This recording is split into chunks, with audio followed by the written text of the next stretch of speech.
Tenemos la fortuna de estar junto a un profesional con el que estuvimos durante muchos programas hablando de diferentes temas, por cierto, de los cuales sabe mucho y los explica muy bien.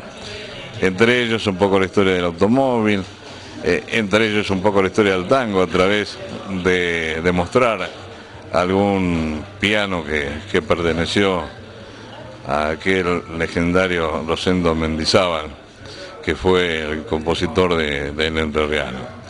Me estoy refiriendo al doctor Julio Mendizábal, Julio Antonio Mendizábal. ¿Cómo está, doctor? ¿Cómo anda? Bien, por suerte muy bien. Le agradezco esta invitación. Al contrario. O sea, que haya aceptado esta invitación porque hemos hablado de muchas cosas, pero había una que yo desconocía y que era una pasión que viene desde su padre, que es la aeronáutica. Y vamos a hablar en breves minutos de una aventura que tuvo 27 años de vida, si no me equivoco. Muy bien, cómo no, con todo gusto. Bueno, el tema es el siguiente. Vamos a hablar de una línea aérea que tuvo Junín y en la que tuvo mucho que ver el doctor Julio Mendizábal. Y yo decía que esto viene un poco de su padre, porque su padre fue uno de los primeros aviadores civiles que se recibió acá en el aeroclub, ¿verdad? Exactamente, sí. Mi padre hizo el curso oficial, digamos, en el año 47, 48, aunque él ya sabía volar de mucho antes. Lo que pasa es que todavía no se habían formulado las obligaciones propias de las habilitaciones y demás ante la Fuerza Aérea, ¿no? Eso lo realizó, entonces por eso terminó el curso en esa fecha. Bueno, y después papá se nos va y uno como que tiene que seguir lo que él había dejado, que en este caso era un avión que él utilizaba para fumigar con un aparato muy especial que había creado, ¿no? Eso se había hecho así como una experiencia, digamos, como una prueba, ¿no es cierto? Con un Piper PA-11. Pero lo de la aviación como vocación, bueno, sí, mi padre me transmitió prácticamente, yo tenía muy buena relación con él, me transmitió todas sus vocaciones, me las transmitió sea por el campo, sea por las actividades mecánicas y los caballos, y bueno, esta de la aviación también, ¿no? Bueno, llega la década del 60, comienzo de la década del 60, y allí van haciendo una idea que se concreta muy pronto, digo yo, o no, o es antes. Desde que se habilitó el aeródromo Saavedra, por obra de don Justo Saavedra, que era el dueño de la estancia oriental, en el límite con la Elvira.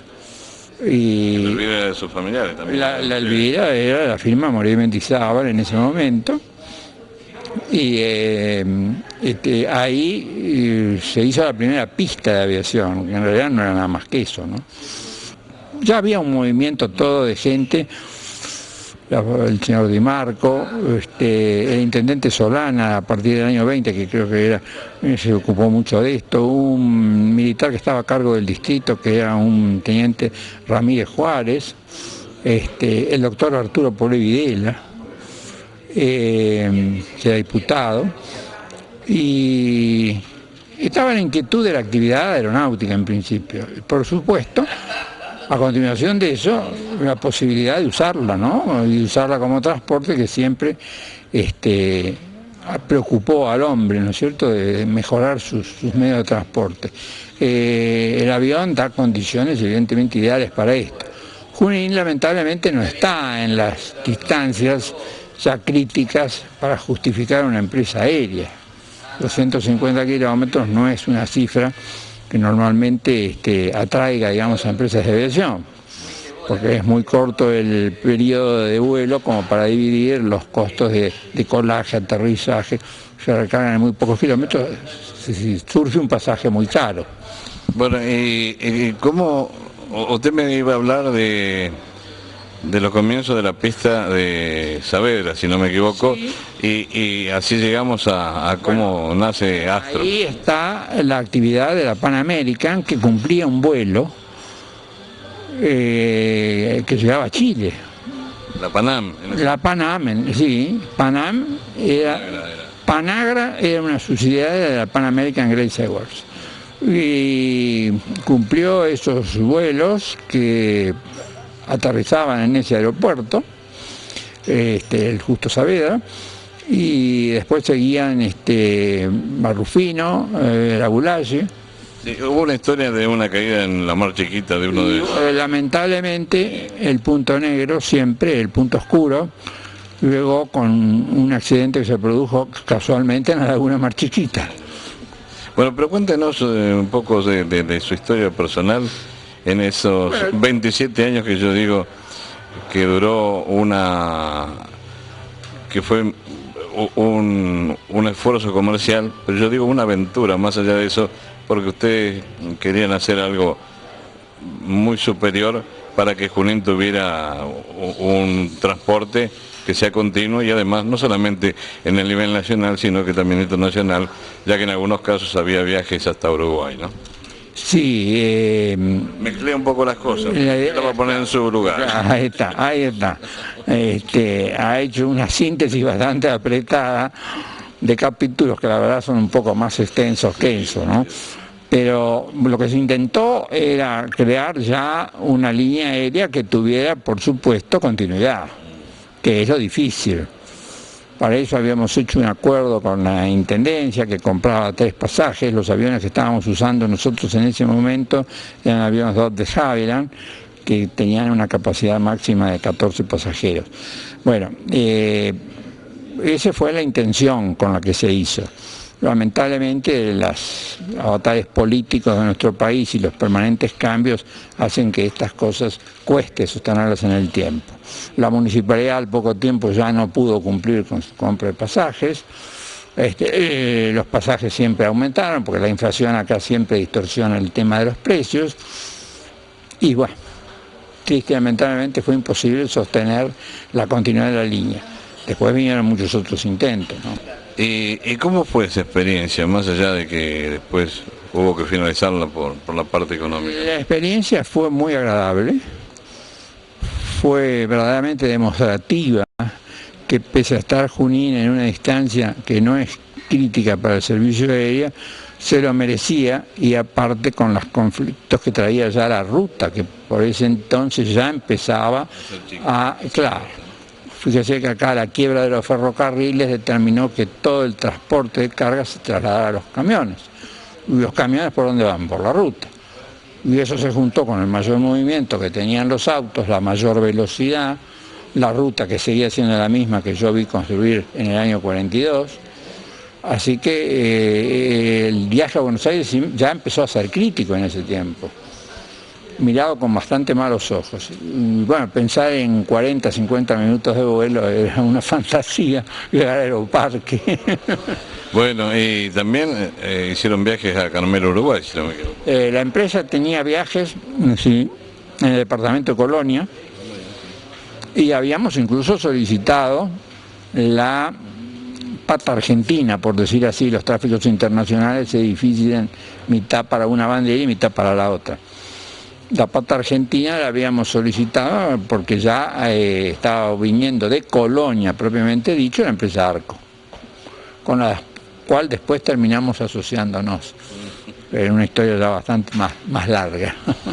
Bueno, pero fue una experiencia vivida con entusiasmo, sí, como todas las cosas que usted ha hecho y que nos ha demostrado.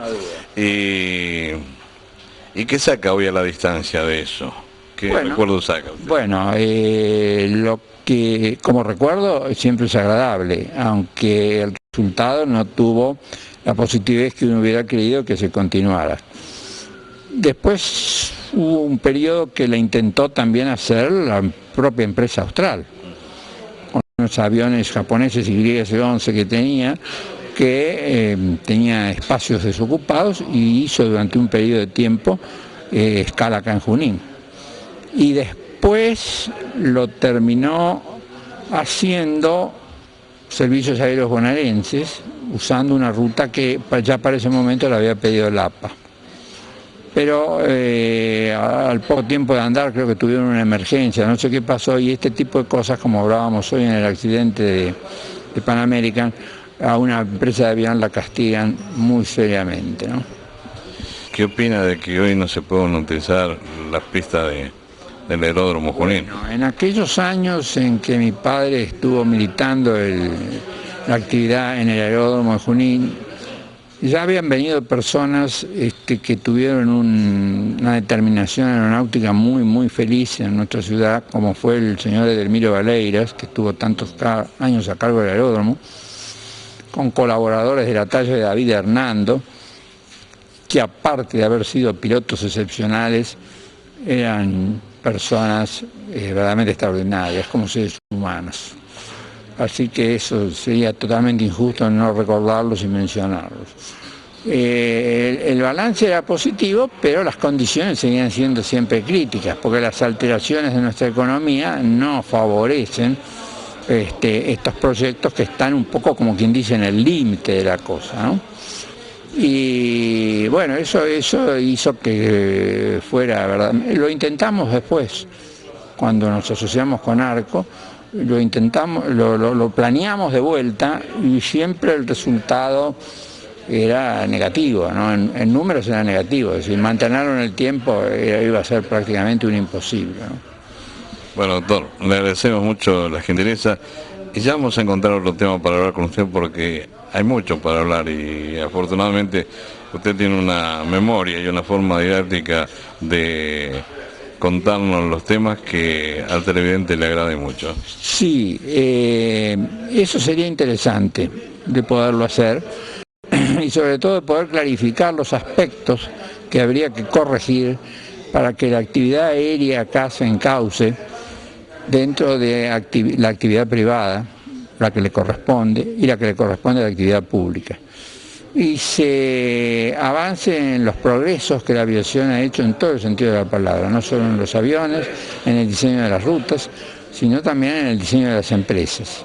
Eso acá no está para nada claro. Yo tuve experiencias muy, muy, muy negativas que creo que podrían ser útiles de charlar y de conversar en el tiempo para clarificar ese tema definitivamente. Este es un país excepcionalmente aeronáutico. Tenemos 5.000 kilómetros de norte a sur, 1.500 kilómetros de este a oeste y estamos en un lugar excéntrico en el mundo, ya casi nos estamos cayendo del globo. Así que si hay un país aeronáutico, ese país es Argentina, no cabe ninguna duda, ¿no?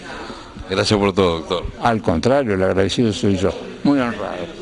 El doctor Julio Antonio Mendizábal con nosotros en Por Voz Junín.